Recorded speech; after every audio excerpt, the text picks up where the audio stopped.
Hi, good evening, everybody. My name is Angela Hearn. I'm from the Biokinetic Canine, and if you've all gone on holiday like I was now over the Christmas and New Year time, and everybody's going back to school now, you are probably either restarting training with your dog, or you've maybe done a New Year's resolution and want your dog to become a little bit more fitter, or you're going to join a training club or train your dog for a sport, perhaps. Well, what do you do? How do you go about it? How do you restart training? I'm here, and this is what our live feed is about this evening. I hope you enjoyed. I hope you learned some things. So let's get cracking. What to do when returning to training or an exercise program after the holidays. Let's see what we can do. Let me get this all sorted out so that we got you going nicely. There you go. Let's start with avoid the following. Don't do the following. Don't start where you left off. If any of you have gone to gym for yourself, any human person have gone to gym for yourself and you went on holiday just for a month and you're restarting gym, to restart where you left off, your body is sore afterwards. It really is. Or if you've just started gym and you just go and do gym willy-nilly, your body and your muscles are going to ache. Your body's not going to know what to do if you're just starting. It's not used to these new movements that everybody's doing, and you can hurt yourself. So please, don't start where you left off your last training session, or don't just follow everybody else.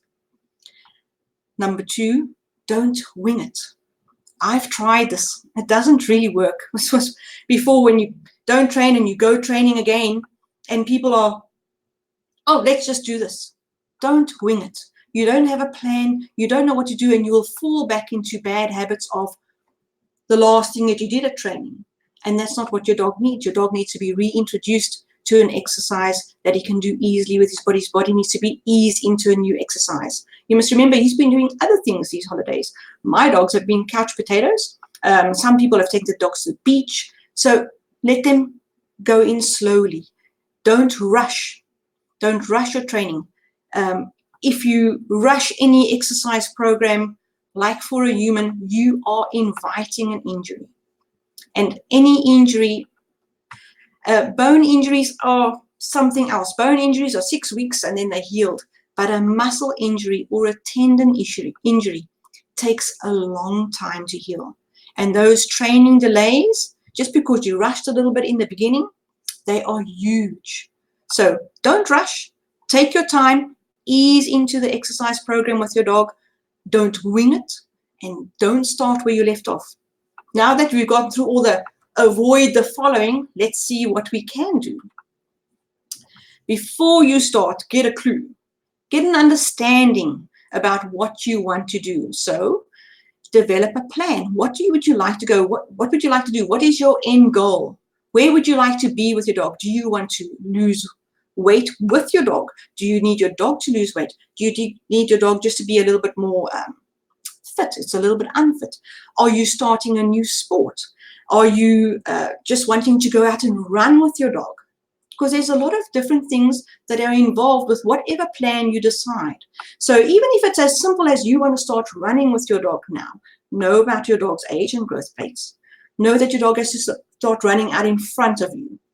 Know that you can't just keep a collar on your dog. It's best to have a proper running harness that's not blocking the shoulders. So you need to learn about all the things that are involved for your dog. So learn about the activities that your dog is going to be doing.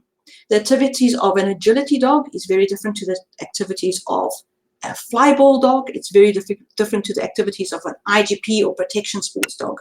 And it's very different to somebody that wants to run with a dog, or that just want to get the dog to lose a little bit of weight. So know what you want to do. Develop your plan surrounding your dog's needs and the activities that he is going to be doing and that you're planning for him. Even if it's a dancing dog or a tricks dog, know what you want to do. Understand the equipment that you're going to be using for those activities, like the harness I was speaking about now for running your dog. The equipment that you're going to be using, say, for example, IGP. You don't want to have inferior equipment. You don't want to have horrible balls that are going to break or hurt their teeth. For agility, you want to have jump frames that release easily. You don't want your dogs to knock their legs unnecessarily.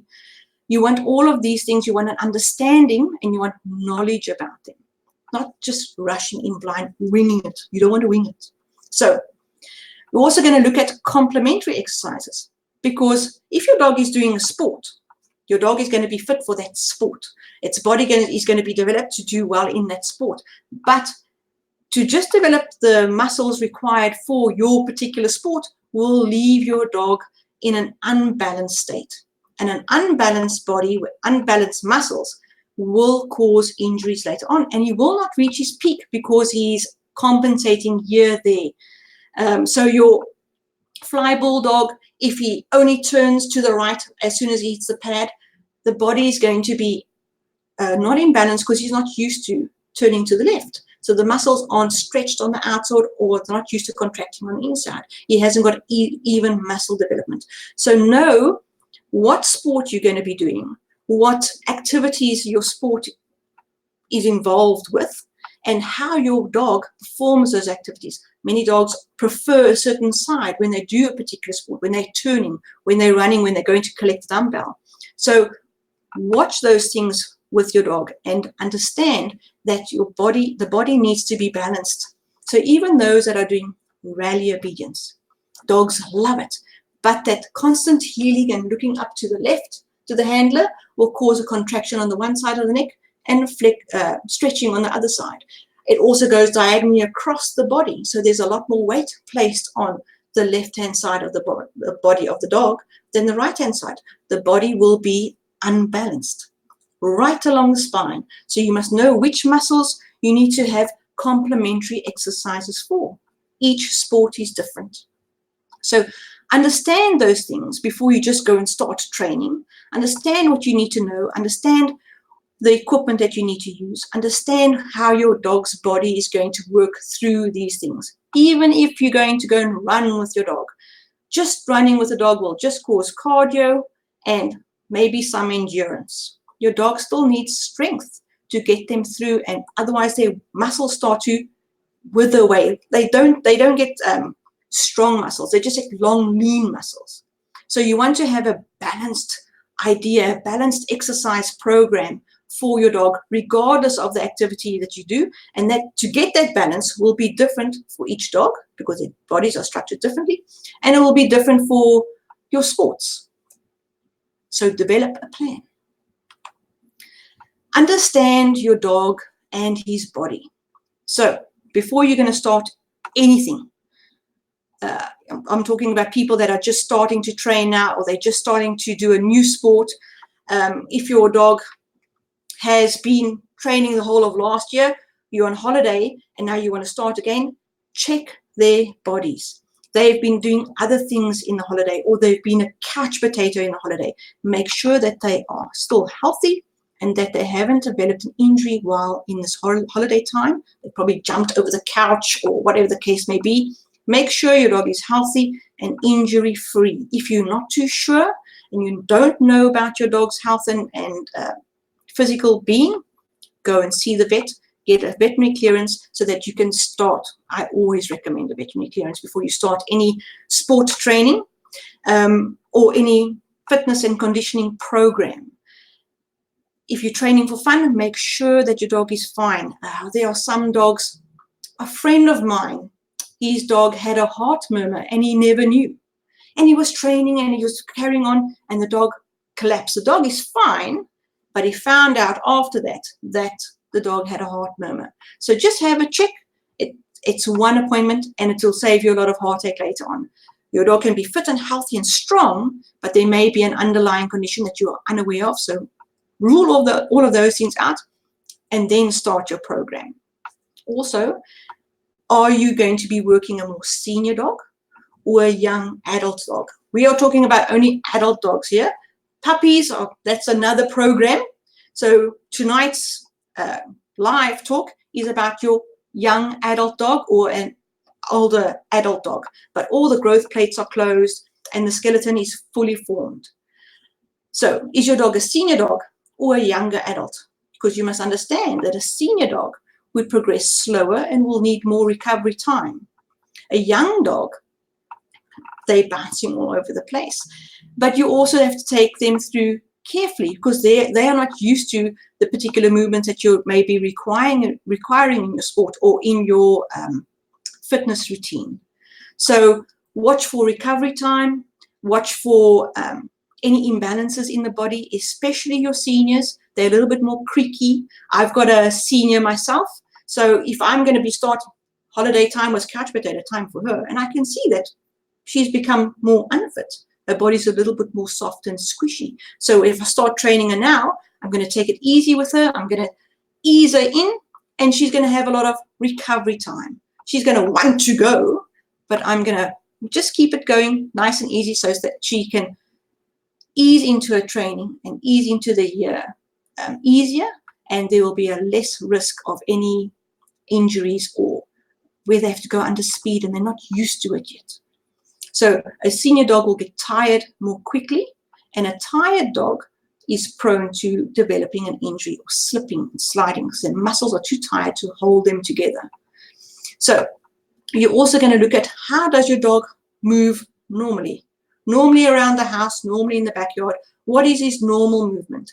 And when you're out of training, you're going to look for anything odd that is out of the norm when your dog is moving.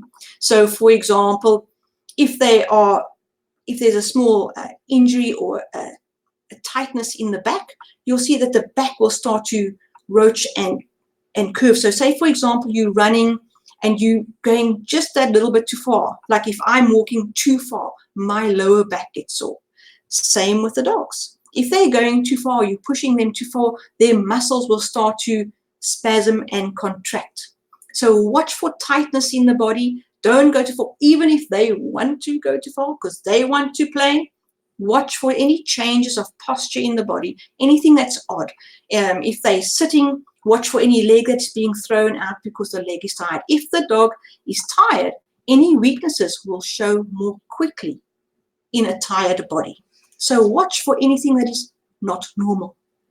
This will help you determine when to stop and what to look for in your dog. And also after their training, to see if there's any lameness in any areas. If you're massaging dog, look for any constrictions and tightness in the muscles, and you will be able to determine if the next time you train, watch those areas of your dog's body. So understand your dog and understand his body. Just like when we go to the gym, we can't just go and do everything. Things are going to be sore the next day. Watch for those things. Groundwork. This is your foundation. Groundwork and the amount of effort that you put into it is your long-term friend. If you can get your groundwork right, your foundation, if your foundation to your sport, your training, your fitness, if those things are correct, you're on your way. And take your time to do this. Your basic commands, the behaviors that you are requiring from those basic commands, like a sit, and the techniques that the dog uses to execute that sit, that basic command, watch for those things. Take your time in getting those correct. If you skimp over your foundations, it will come out later on in your training. There will be holes in your training. Your dog can't do something quite correctly. When they put everything together, there's something lacking in the foundation, and you will see that later in their training. There will be holes, and these holes will cause imbalances in the body, and they will cause injury. And the injury occurs in their prime of their life. And that's where you have to, now you're ready to compete, your dog's got an injury. So watch for your foundation. Take your time on your foundation work. When you're going to be doing foundation work, it's the basic commands of a sit, for example. You want the dog to sit square. You want them to tuck their feet in and their shoulders. Their forearms must be underneath their shoulders correctly. Their hind legs must be tucked underneath them. You want to do those exercises correctly because those are your repetitive exercises. So if you're repeating the wrong thing, the wrong muscles are working and imbalances occur. and over time, injury. So watch for your foundation work. This is really important. And the behavior of the foundation. What is your dog doing on those foundation exercises? So for normal stretches, for strength, sits down, stands, for your flexibility exercises, do them correctly. Watch for the correct technique. Don't skimp on the technique. Be a little bit particular with those things. Also remember, your dog has got no idea that you are watching for technique and you want to do this and you want to make everything correctly. Your dog thinks he's just following your hand, following the nose, following the food, doing things for you because he gets to play with the ball afterwards or he gets to play with you afterwards. Your dog has got no idea that this is an exercise routine. So keep it fun and keep it light, but keep it correct. Don't skimp here. Next, groundwork. Take your time to get this right. This is really important. I cannot emphasize this enough. And people normally get bored around here because my dog can do it. Yes, let's move on. Because we get so excited about training our dogs and we're passionate about what they're doing and we're seeing some progress and the dog gets it right today, so let's move on tomorrow. But don't rush. If you're rushing, it causes you to push your dogs too quickly and there's an injury. Every time your dog, say for example, it's a sit, and they're sitting not 100% and you're insisting on a correct sit, that new muscle, that small little muscle that has to work now in the back or in the legs or in the shoulders to get this sit correct, it takes round about 2 weeks for those muscles to understand that this is required when we are sitting correctly. And if you see that your dog is sitting correctly, 2 days in a row, and you're going to move on, those muscles don't have that memory. And so you'll get the odd wrong sit in between, and your dog's body is mixing it up and he remains imbalanced. So put yourself aside and just make sure that your groundwork, your foundation is correct. I can understand that excitement and we want to move on because our dog can do, our dogs are so clever, can do it. Make sure, remember, any new exercise, any change in exercise, any change in command. So even if a sit and they're going to shuffle to the left, it's a new thing that the dog's body has to do. Let the dog's body learn the new thing. Give it time to understand. Let that nervous system that runs through the body, through the muscles, let those transmitters develop properly so that it's safe for your dog to move on. So that in the end, when you're in a competition, when your dog is out there and it's running and there's different grounds, those muscles, they just know. They know what they need to do. And that comes from solid foundational groundwork. Don't skimp here. This is really important. I'm going to harp on about this one a bit. Please don't be impatient with your dog. Enjoy them. So what can we do? Start slowly. You've got all the time in the world.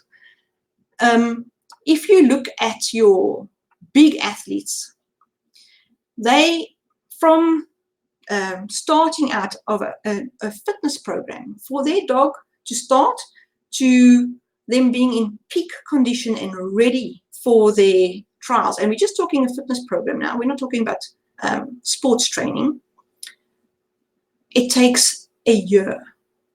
And that is dedicated training for 1 year. That's what you're looking for. And you want your dog to be ready for its competition physically. Not just the sport that they're doing, but that balance and that optimal strength, performance, power, speed. It takes a year. So start gradually after a holiday. In the beginning, also, remember now the age of your dog. So you're going to start once a week, once to twice a week. That's all that you're going to do for the first 2-3 weeks. Just going to start in easing gradually with once or twice a week, maybe a club training, bit of sport, but you're going to have short sessions and you're going to check your dog's response to those sessions. How quickly do they tire? How quickly do they recover? Is there any lameness afterwards? Is there any tight muscles? So check. This is your time to investigate your dog's body, check their body, see how they're recovering. Take your time. So 1 to 2 sessions per week for the first 3 weeks. Thereafter, build it up to 3 sessions, still keeping it short, checking for responses. Because what are you doing?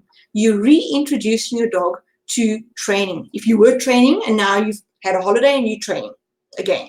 So you're reintroducing your dog to its training, and you're reintroducing your dog's coordination and its muscles and proprioception. It's almost like a tongue twister word, but it's so important. You're reintroducing the dog's muscle memory, and it has to wake up. I went to gym after a break, and I had to jump, and my first session was like, oh my word, I can't jump of all things. And it took time. You had to start slowly. I mean, everybody can jump, but I look like a complete lame idiot in the gym. So reintroducing to sport and training, go slowly. Do the exercises slowly so that the muscle memory and the nerves can twitch and get an idea, get a clue as to what they must do. Get that coordination correct again. The first time you go back to training, I did it with my dog, and it's like, oh my word, it's back to the drawing board. But the second day, fine. So start slowly. And there's an adjustment period for muscles to perform correctly. Like I said earlier, there's a 2-week adjustment period for muscles to understand. Of course, you want to build your dog, and you want to build their strength, you want to build their speed, you want to build their stamina, you want to build their cardiovascular. You want the dog to improve.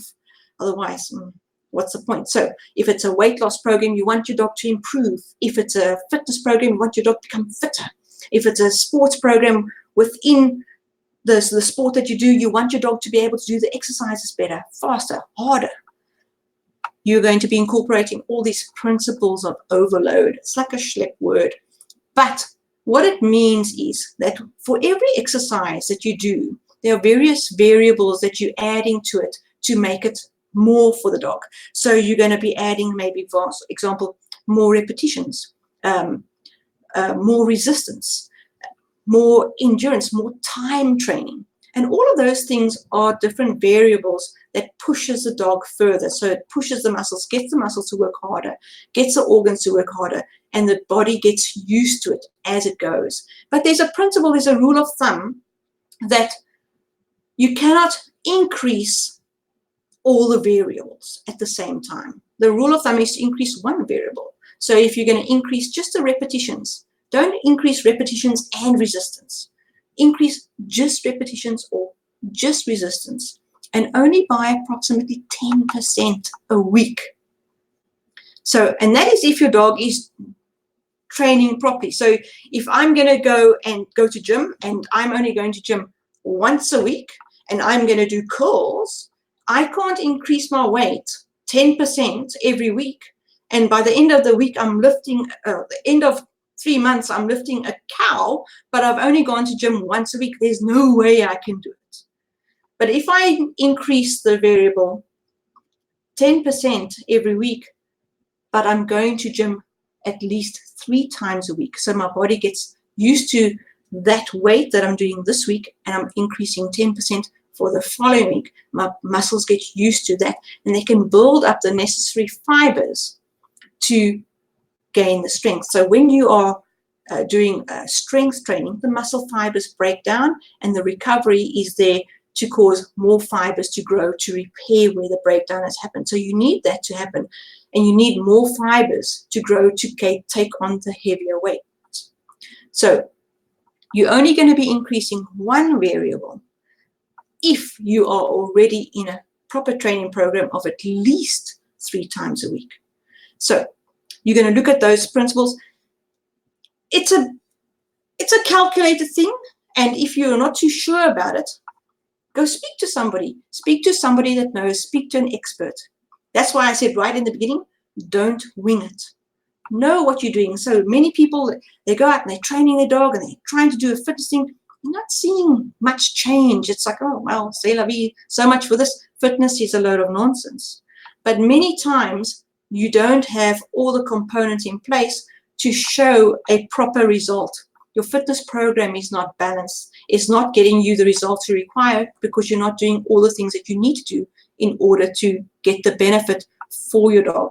So if you're looking at your strength training, you can't just do strength training to get a stronger dog. You can't just do speed training to get a faster dog. If you want your dog to go fast, it's also got to be strong. So there's various components to get the results that you require. You need to balance out the muscles in the body. You need to get those muscles to work faster, and you need those muscles to work stronger for longer. And you need the body to cope with all of those things. Then you get the results that you require. Of course, always warm up, cool down after any exercise, even if it's a short jog with your dog. Sometimes the short jog and the warm up is all one and the same. But generally, rule of thumb, if you train your dog for sport and your dog's used to training, remember, warm-ups, walk, trot, walk, you're trying to get the heart rate up. So if you are going to do any warm-ups, the general idea is less than 50% intensity of the sport exercises that you are going to be doing. So if it's any jumps, it's little low jumps here, there, over your leg, warm. You just want those muscles to get activated and moving. That's all. So your warm-up, low intensity, at least 50% less of what you would be required in sport. So no hard tugging, because that's what they're going to be doing. If it's protection work, that's what they're going to be doing with a helper. No ball throwing, because the dog runs out for the ball, dives in, has to stop, grab the ball and come back on cold muscles. Yes, that's not going to work for your dog. So warm up, low intensity, walk, trot, walk. You're just trying to get the blood circulating through the body, all the muscles and the joints moving so that they are not cold. Then you're going to do your training, your cool down, again, trotting to walking. Your goal is to lower the core body temperature and drop the heart rate. You must remember that the dog's body temperature increases while training, and it continues to increase for at least 10 minutes after training. So you want that core body temperature to come down. That's why it's the worst thing in the world to just put your dog in a crate. That dog is getting hot after training in that crate. It doesn't matter if it's in the shade, it continues to get hot. It's not releasing any steam in a cool down, and the heart is beating really fast. So cool down, your goal is to lower the core body temperature, drop the heart rate. You want to massage those muscles out so that the muscle fibers can lie normally, get the lactic acid through the body correctly so that there's no cramping, and it releases the eases the soreness of the muscles the next day. So warm-ups and cool-downs always after any training exercise, even if you're just starting. Sometimes you're starting, like I said, is going to be the warm-up. If it's a senior dog, you're just going to be doing a little bit of things and stopping. All right, let's see. If you have any questions, talk to me. I'm here. My name's Angela Hearn. I'm a canine athlete specialist. I look at the athlete dogs. I look at the exercises that you require to do the sport that they're doing, and I help you design your exercise program for your dog. We design it. We can even train virtually. I get videos of your dog. I send you a program. You send me what you're doing. There's video tutorials. It's awesome. It's like you're right here. So if you have any questions on how you can get your dog to peak performance, peak fitness and conditioning, please contact me. We're the Biokinetic Canine. You can always email me at fit@thebiokineticcanine.com, our website, thebiokineticcanine.com. It was awesome talking to you guys. If you've missed it, you can always watch this again. Send me any comments. I'll be happy to answer. And have a really awesome training weekend. See you guys next time.